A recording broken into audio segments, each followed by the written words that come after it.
मध्ये खुद्द दस्तूर खुद्द छत्रपतींचा अवमान होऊन 10 दिवस उलटून गेले देखील त्यांना गुन्हेगार सापडत नाही।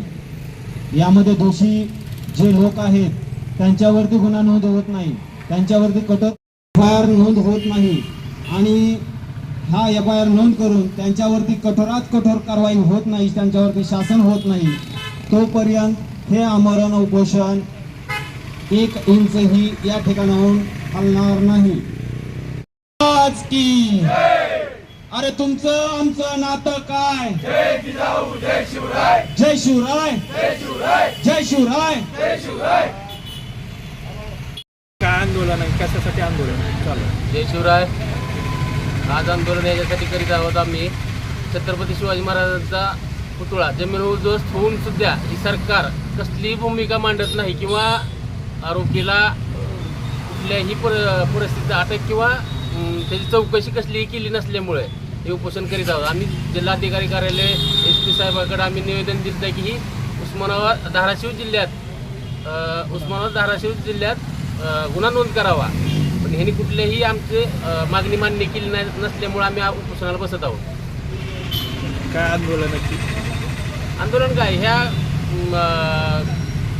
ह्याला एक समिती नेमून किंवा चौकशी करावी ह्या घटनेची, कशामुळे झालं, काय झालं, ह्याला दोषी कोण आहे, ह्याचं सगळं शासनानं बघायला पाहिजे। तर शासनाचं कुठलीही भूमिका स्पष्ट नाही, त्याच्यामुळे आंदोलन करीत आहोत। नेमकं गुन्हा कुणावर दाखल करायचं असेल, गुन्हा नोंद त्याच्यामध्ये सगळं जे काय ह्याच्यात काम करणार आहेत सगळेच असतील, कॉन्ट्रॅक्टर असेल, गुत्तेदार असेल किंवा ते एज्युकेटेड असेल किंवा कोण असेल, त्यांच्या प्रशासकीय अधिकाऱ्यावर सगळं गुन्हा नोंद व्हावा किंवा ह्यांची चौकशी तर केली पाहिजे। एवढे पैसे येऊन सुद्धा 8 महिन्यात पुतळा पडतंय, 2-2 कोटीचं टेंडर आहे त्याचं, तरी सुद्धा त्याचं काम व्यवस्थित होत नाही आणि ती 8 महिन्यात पुतळा खाली जमीन उद्ध्वस्त होतो। आपली नेमकी मागणी काय आहे मग शासनाकडे एवढीच मागणी आहे की हे जी सखोल चौकशी करून याच्यावर गुन्हे दाखल करावे। जय शिवराय।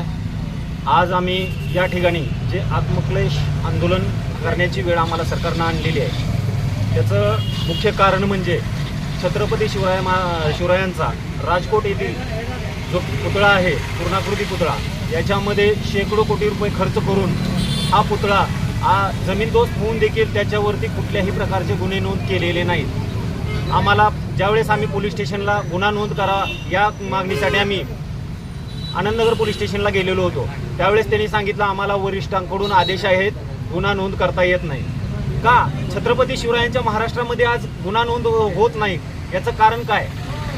महाराजांच्या या अवहेलने संदर्भात जे दोषी आहेत यामध्ये सार्वजनिक बांधकाम विभाग असेल, त्याच्या संबंधित खात्याचे मंत्री असतील, मुख्यमंत्री असतील किंवा जे कोणी असतील, ह्या सर्व दोषींवरती कारवाई झाली पाहिजे। या पुतळा दुर्घटनेमध्ये जो प्रमुख आरोपी आहे जयदीप आपटे हा मूर्तिकार आहे, परंतु याच्यामध्ये अनेक समिती आहेत। कुठलाही पुतळा उभा करत असताना त्यामध्ये स्ट्रक्चरल ऑडिट करूनच ते पुतळे उभा केले जातात। एवढं होऊन देखील करोडो रुपये खर्च करून देखील आज महापुरुषांची विटंबना होत आहे। याला जबाबदार जे प्रशासनातील लोक असतील किंवा याच्या पाठीमागे जे कोणी अघटित असतील, कुणी प्रत्यक्ष किंवा अप्रत्यक्ष असतील, अशा सर्वांवरती गुन्हे नोंद होऊन त्या दोषींवरती कठोरात कठोर कारवाई झाली पाहिजे।